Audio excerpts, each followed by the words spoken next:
والی عمان کو رسول اللہ صلی اللہ علیہ وسلم نے ایک ڈیٹیل لیٹر لکھا، اور والی عمان جس کا نام جعفر تھا، اس کا ایک بھائی عبد بھی تھا۔ یہ ایک ہی بادشاہ کے بیٹے تھے۔ عمان کا جو بادشاہ تھا وہ جب مر گیا، اس کے دو بیٹے، ایک جعفر اور ایک عبد بچا، تو جعفر بڑا تھا، وہ بادشاہ بن گیا، لیکن اس کو ظاہر اپنے بھائی کو شراکت اقتدار میں رکھنا پڑا تھا۔ تو رسول اللہ صلی اللہ علیہ وسلم نے بڑی خوبصورت حکمت عملی سے ایک ہی لیٹر جعفر و عبد کے نام ایک ہی لیٹر لکھا، اور اوپر لکھا شاہان عمان کے نام۔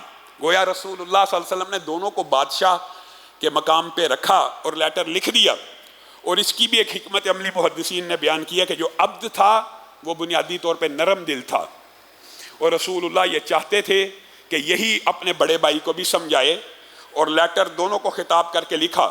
اور یہاں پہ جو قاصد اور سفیر لیٹر لے کے گیا وہ ایک عظیم الشان جرنیل اور سپہ سالار عمر بن العاص ہیں۔ عمر بن العاص یہ لیٹر لے کے عبد کے پاس پہنچے اور بتایا کہ رسول اللہ صلی اللہ علیہ وسلم ہمارے نبی ہیں، پیغمبر ہیں، سارا ان کو بریف کیا، اور یہ لیٹر تم دو بھائیوں کے نام لکھا ہے۔ اس لیٹر کے مندرجات عبد کو سنائے، بتلائے، کہا میں اپنے بھائی کو کنونس کرنے کی کوشش کرتا ہوں، بتاتا ہوں یہ معاملہ ہے، لیکن ایک بات بتلائیے عمر بن العاص، آپ کے باپ نے، آپ اپنی قوم کی کہتے ہیں میں سردار کا بیٹا ہوں، آپ کے والد نے کیا اس شخص کے ہاتھ کے اوپر اسلام کو قبول کیا؟ آپ کے یہ بادشاہوں کے جو برین ہوتے ہیں، دماغ ہوتے ہیں، یہ بڑے انٹلیکچول لیول کے ہوتے ہیں کئی مرتبہ۔ وہ عمر بن العاص سے ڈیبیٹ کر رہا ہے عبد، آپ کے والد نے جو سنت کو اپنایا ہوگا میں اسی سنت کو اپنا لوں گا۔ آپ کے والد نے اسلام قبول کیا تھا؟ نہیں، میرے والد نے اسلام قبول نہیں تھا کیا، لیکن آج میرے دل میں اگر کوئی حسرت اور آرزو ہے وہ یہی ہے کاش میرا باپ اسلام کو قبول کر لیتا۔ اچھا یہ بتلائیے قریشیوں نے ان کے ساتھ کیا معاملہ کیا؟ یہاں پہ مورخین نے ایک بات لکھی ہے کہ ہو سکتا ہے کہ یہ جو لیٹر ہے شاہ عمان کے نام یہ فتح مکہ کے بعد کا ہو، لیکن چونکہ خطوط کا باب چل رہا ہے اس لیے یہ آخری لیٹر آپ کے سامنے رات کے بعد کو آگے بڑھائیں گے۔ یہ بھی ممکن ہے کہ یہ لیٹر فتح مکہ کے بعد ہو، لیکن یہ لیٹر تاریخ میں سیرت کی کتابوں میں موجود ہے، لیکن چونکہ خطوط کا باب چل رہا ہے اس لیے صلح حدیبیہ کے بعد اس حد کو بھی بیان کیا جا رہا ہے۔ گویا مورخین کا اس لیٹر کے بارے میں اختلاف ہے کہ یہ صلح حدیبیہ کے بعد کے وقفے کا 6-7 ہجری کا یا 8 ہجری کا۔ بہرحال اس گفتگو اور مکالمے کے اندر ایک جملہ ایسا ہے جہاں سے پتہ لگتا ہے کہ شاید یہ لیٹر فتح مکہ کے بعد پہنچا ہو۔ وہ یہ ہے کہ جب عبد نے عمر بن العاص سے پوچھا قریشیوں نے کیا کیا، تو عمر بن العاص نے ایک جملہ کہا سارے قریشی اس کے تابع فرمان ہو گئے۔ تو یہ ایک جملہ بہرحال اس بات کی انڈیکیشن دیتا ہے کہ ممکن ہے یہ لیٹر فتح مکہ کے بعد ہو، کیونکہ قریشی سارے کے سارے فتح مکہ کے بعد ان کے تابع فرمان ہوئے تھے، اور ممکن ہے عمر بن العاص کی مراد یہ ہو کہ بڑے بڑے جو رؤسائے قریش اور سردار ہیں آج رسول اللہ کے ساتھ مل گئے۔ پھر رسول اللہ صلی اللہ علیہ وسلم کی زندگی کے بارے میں مختلف سوالات کرنے لگا عبد۔ عمر بن العاص ایک ایک بات کا جواب دینے لگے، یہاں تک کہ کہنے لگا اچھا ایک بات بتلاؤ، شاہ عمان کو تو تم لیٹر لے کے آ گئے ہو، کیا اس کے علاوہ بھی کسی کو لیٹر پہنچا ہے؟ تو عمر بن العاص نے کہا جی ہاں، لیٹر ہر جگہ پہنچ چکے ہیں، نجاشی کو پہنچا ہے، ہرقل کو پہنچا ہے، سارے لیٹر جہاں جہاں گئے اس کی اطلاع اس کو دی۔ تو عبد نے آگے سے کہا پھر مجھے سچ بول کے ایک بات کا جواب دینا، نجاشی نے کیا جواب دیا؟ نجاشی اس دور میں بھی ایک معروف رحم دل اور با اصول بادشاہ معروف تھا۔ سب سے پہلا سوال عبد نے کیا نجاشی کے بارے میں، ہرقل کے بارے میں نہیں، نجاشی کے بارے میں سوال کیا کہ حبشہ کے بادشاہ نے کیا کیا؟ عمر بن العاص نے کہا اس نے تو اسلام کو قبول کر لیا اور اپنی ریاست کو بچا لیا اور بادشاہ بن گیا، تمہیں بھی یہی آفر ہے، اگر تم اسلام کو قبول کر لو گے تمہیں دونوں بھائیوں کو یہ بادشاہت عطا کر دی جائے گی، اسلام کے قوانین نافذ ہو جائیں گے۔ کہنے لگا عمر جھوٹ بولنا بہت بری بات ہے، اور اس سے بد خصلت کوئی چیز نہیں ہوتی، بری خصلتوں میں سے کیا آپ سچ کہہ رہے ہیں کہ حبشہ کے بادشاہ نے اسلام قبول کر لیا؟ کہا جی ہاں سچ کہہ رہا ہوں۔ کہا میں نہیں مانتا، میں اس لیے نہیں مانتا کہ حبشہ اور نجاشی تو ہرقل کے باج گزار ہیں، وہ تو کیسر روم کے زیر سایہ سلطنت ہے، اگر اس نے اسلام قبول کیا ہے تو ہرقل کو کیا اس کے اسلام کے قبول ہونے کا پتہ نہیں چلا اور اس نے اس ریاست کے اوپر حملہ نہیں کیا؟ لوجیکل سوال ہے. عمر بن العاص نے کہا تجھے ہرقل کے دربار کا واقعہ نہیں پتا جو وہاں ہوا, اگر تو وہ سن لے تو پھر شاید تو مجھے جھوٹا ہی سمجھے.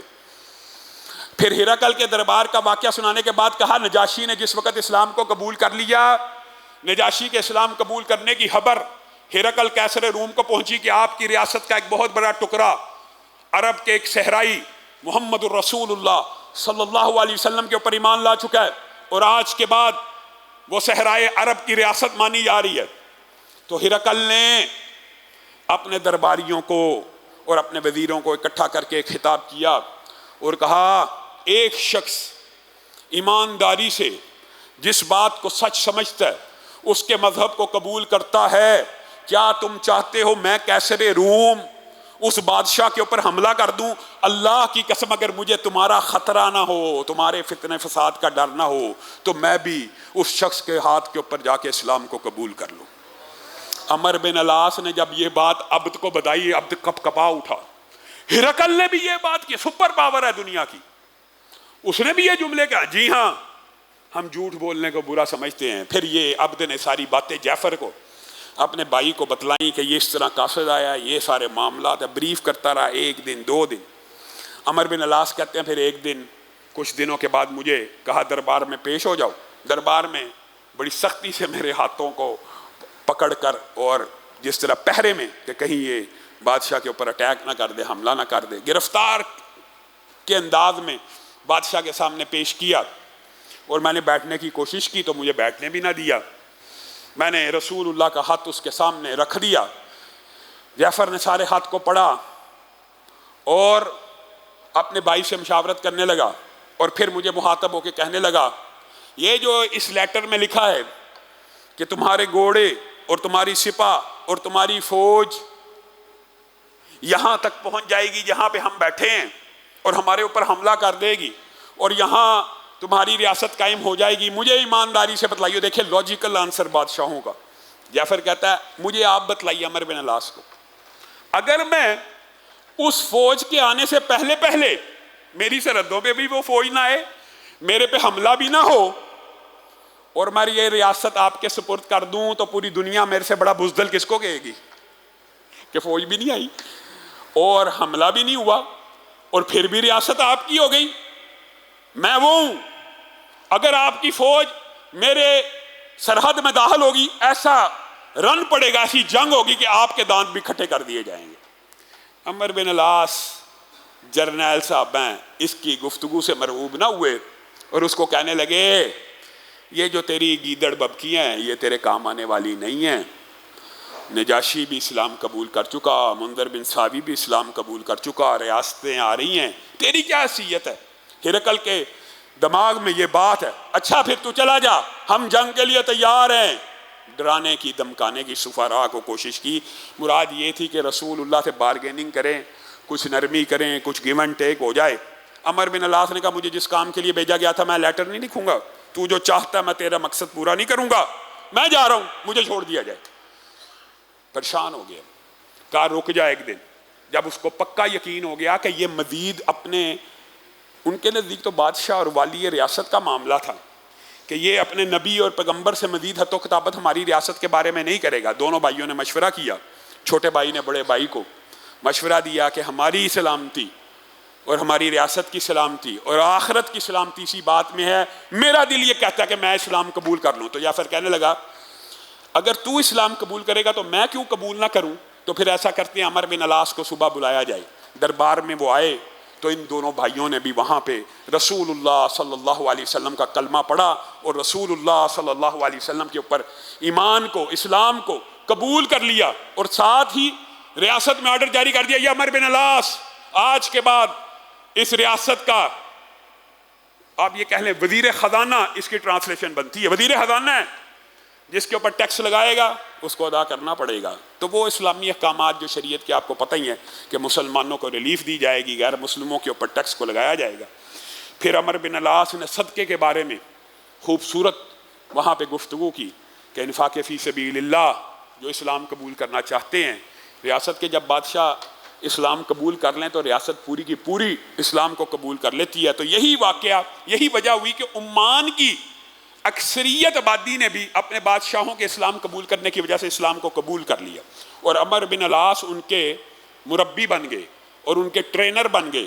اور یہ حضرت عمر بن العاص کی باقی اگر آپ زندگی کا مشاہدہ کریں تو یہ ان کی جو جرنیلی اور سپہ سالاری اور سفارتکاری اور حکومتی گرفت اور ایڈمنسٹریشن کی صلاحیت تھی، وہ انہی وجوہات کی بنا کے اوپر تھی کہ وہ پہلے سے ہی مختلف سلطنتوں کے اندر رسول اللہ کے سفیر بن کے جا رہے ہیں، اور عمان کی سلطنت کے ایک قسم کے وزیر خزانہ رہے۔ اور پھر وہاں پہ حضرت عمر بن العاص خود بیان کرتے ہیں، اللہ کی قسم ان دونوں بھائیوں نے اول تو لگتا تھا کہ جیسے جبر اور اکراہ سے اسلام قبول کیا ہے، لیکن انہوں نے پھر اسلام کی ایسے تابعداری کی اور ایسی اسلام کو پروموٹ کیا اور ایسی اسلام کی مدد کی کہ عمان میں اسلام پھیل گیا۔ اور میں جس بارے میں جو حکم جاری کرتا، بادشاہوں کی بجائے میرے حکم کو بادشاہ کا حکم سمجھا جاتا۔ گویا اس طرح انہوں نے رسول اللہ صلی اللہ علیہ وسلم کی اطاعت کی۔ یہ وہ چند ریاستیں تھیں جن میں سے 3 نے رسول اللہ صلی اللہ علیہ وسلم کے اوپر ایمان کو اور اسلام کو قبول کیا، اور 3 نے رسول اللہ صلی اللہ علیہ وسلم کے اوپر اسلام اور ایمان کو قبول نہ کیا۔ ان تینوں کا بیڑا غرق ہو گیا، وہ ریاستیں دنیا سے ختم ہوگی۔ ہاں، ہرقل جو 7ویں ریاست نیوٹرل رہ گئی، اور اس نے رسول اللہ کے بارے میں اچھے جذبات کا بھی اظہار کیا۔ اور اسی طرح بعد نے 1-2 اور ریاستوں کا بھی ذکر کیا ہے، لیکن جو راجے اور سیرت میں صحیح سند سے خطوط کے واقعات تھے ان میں سے اکثر کو آپ کے سامنے رکھ دیا ہے۔ انشاءاللہ اس کے بعد آئندہ آنے والے خطبے میں صلح حدیبیہ کے بعد جو بعض غزوات ہے خیبر سے پہلے اور خیبر کے بعد کے واقعات آپ کے سامنے رکھیں گے۔ اللہ رب العزت جو کہا گیا، جو سنا گیا، اس کو سمجھنے کی توفیق عنایت فرمائے۔